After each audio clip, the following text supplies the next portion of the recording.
Welcome, Dolphins fans, haters, and everyone in between to your favorite show discussing the greatest franchise in sports, the Miami Dolphins. This is the PhinsPod. My name is Moose, your host, and we've learned a few things over the last few days. Firstly, the Dolphins front office expects all of their players to be worth the contracts they're given, and if they feel like a player is not, or that the money they take up in salary cap isn't worth it, then they're likely going to be thrown out of here. And we saw that with the release of Kyle Van Noy. And over the weekend, the Dolphins moved on from last offseason's big free agent acquisition, Shaq Lawson. Yes, today we're going to be talking about a trade that was made to acquire inside linebacker Benardrick McKinney from the Houston Texans.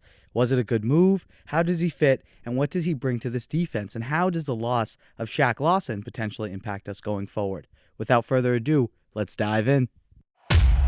For the Houston Texans fans who haven't seen you, what kind of player are they getting in Benardrick McKinney? I always like to say, man, I'm a guy that plays with juice. I like to play with juice. Busted by Benardrick McKinney. Met hard. Benardrick McKinney, the linebacker. Picked off. Benardrick McKinney with the interception. With the 43rd pick in the 2015 NFL Draft, we, the Houston Texans, select Benardrick McKinney, linebacker, Mississippi State. Cam Wolfe of ESPN had a really enlightening stat that he tweeted. Since the start of the 2019 offseason, the Dolphins have made 23 trades involving players. That's the most in the NFL during that period. So it's clear that Chris Grier really likes to look around the league and try to find positions of value and find players of value that he can upgrade. And the Dolphins once again worked with the Houston Texans on this deal, and the last time it went quite well for the Phins. Miami sent Houston Shaq Lawson, who signed a 3-year deal worth $30 million last offseason. They also sent a 2021 sixth-round pick in exchange for Benardrick McKinney and a 2021 seventh. So who exactly is McKinney? I know a lot of Dolphins fans aren't as well versed. If they haven't really watched Houston Texans football, they don't know what type of player the Dolphins are getting. So he was drafted in the second round, 43rd overall in 2015 out of Mississippi State. So he's going to be entering his seventh season. He's only 28, still in his prime, and is under Dolphins control from a contractual standpoint through the 2023 season. His cap hit does go up each year. It starts this season with a number of $7.1 million. Next year, 2022, $9.5, and then 2023, it goes up to $10.25 million. However, the way his contract is structured, the 5-year extension that he signed with the Texans back in 2018, Miami does not owe any guaranteed money to the former product out of Mississippi State. So his worth can be evaluated after each season.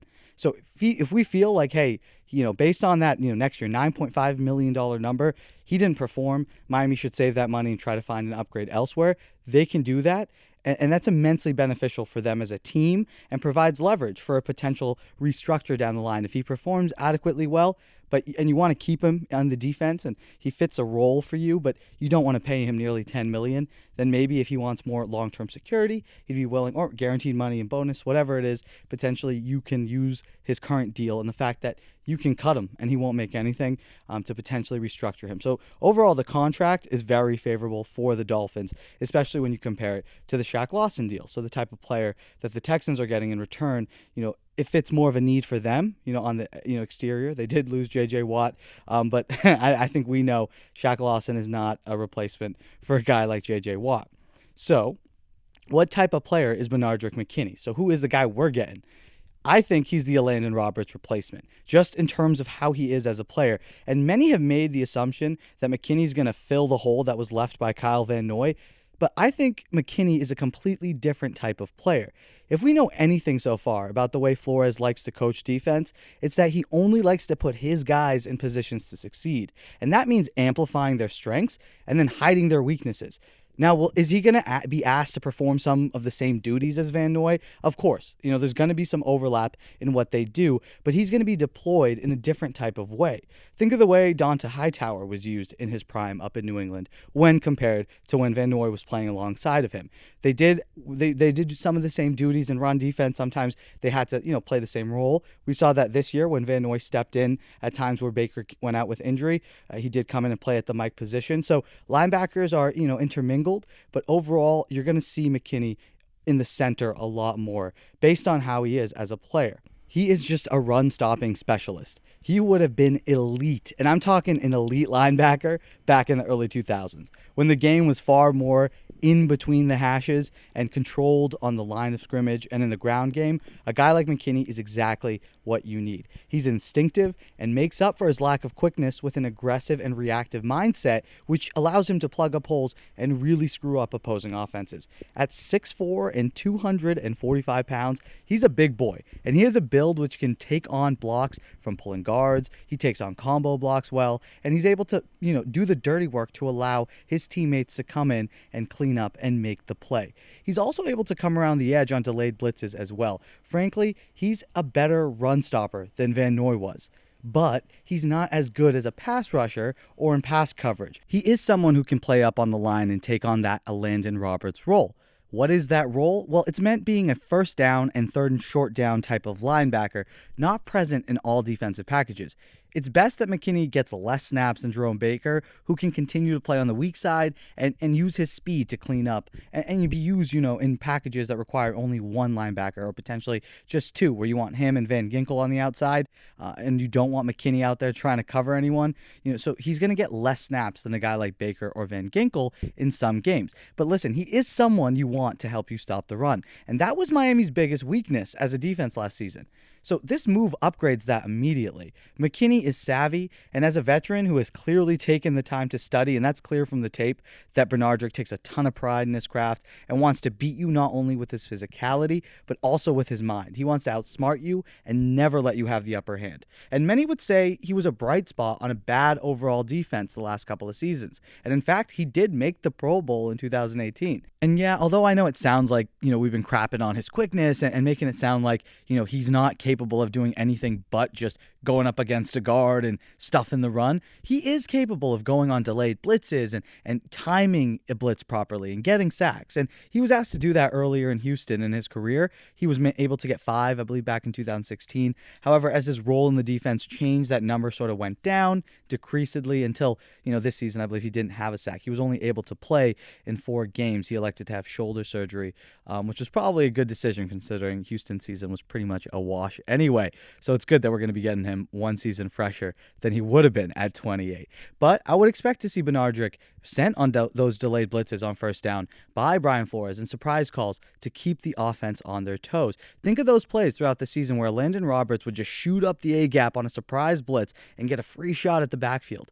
I think Josh Boyer can definitely dial up some good calls this season, and I would hope to see McKinney rack up more than 5 sacks. Where Benardrick lacks is in pass coverage, and frankly, he's just a liability on that front. Think of him as a souped-up Raekwon McMillan. Great in run support, can absolutely hold his own on first and long, maybe second and long as well if it's you really need him in a pinch, but not someone you want to leave exposed against dynamic skill players at all. Obviously, if the matchup dictates it and their running back is a bigger guy, you're playing someone where, McKinney can stick with him in terms of quickness, that's fine. But when you have shifty guys coming out of the backfield and McKinney has to go out and cover them, he cannot get there in time. If you go look at the tape, by far, he would get burned time and time again.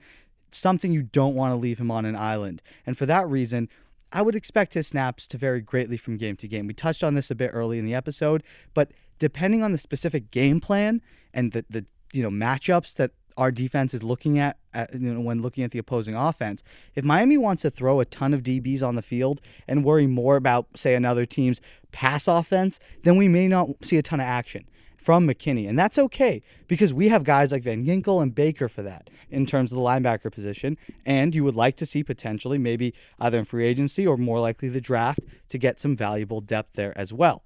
But you'll be grateful come those Sundays, like the ones we had in Denver, the one against the Bills, where you desperately want to stop the offense from just ripping 4 to 6 yards every time they run the ball. And having McKinney will come in clutch for those situations where you just need someone, we're done. No more. We're going to sell out to stop you. And you know what? You can throw it over the top, but we're not going to let you get more than 2 yards on this. And we're going to start setting a tone. Because when you're not able to stop an offense's run game, we've seen it. They just control the time of possession. They're able to dictate the flow of the game. And especially if they're able to then convert those drives into points, it puts you in a tough spot. Now, Miami's defense was very bend but don't break. But obviously you want to limit the bending, and that's where the run defense comes into play. Miami's pass coverage is so good that when, the field gets tight, it's hard for offenses, to create plays that will open things up in the passing game and in the running game. The field just gets constricted. But between the 20s, when things are spread out, it also helps the run game too. And that was something that Miami would be exposed in. So having McKinney is definitely something that, we would like to see. Expect to see him used on 1st and long and any 2nd and 3rd and short situations. But don't expect to see him on anything more than, a 3rd and 5, even a 2nd and 6 or 2nd and 7. They'll probably pull him off the field in likely passing situations just so he doesn't get caught up and put in a bad spot. Now, what are we losing in Shaq Lawson? Well, a solid edge defender who definitely contributes mostly in run support, but can provide the occasional sack here and there. He was definitely not a pass rushing specialist by any means. Miami needed to add talent at the edge position anyway, and with the recent release of Van Noy and now Lawson, Miami can look to upgrade that position in free agency or the draft. They have money to do it in free agency now, more money than they had before, and I believe this to be a move that could look really good come December, this trade. Because if Shaq Lawson is meh over in Houston and contributing less than 5 sacks or only has 6 to 7 sacks for that $10 million a year number, while Miami has added a potentially forceful run defender for less money, I don't know, but I think that's a win.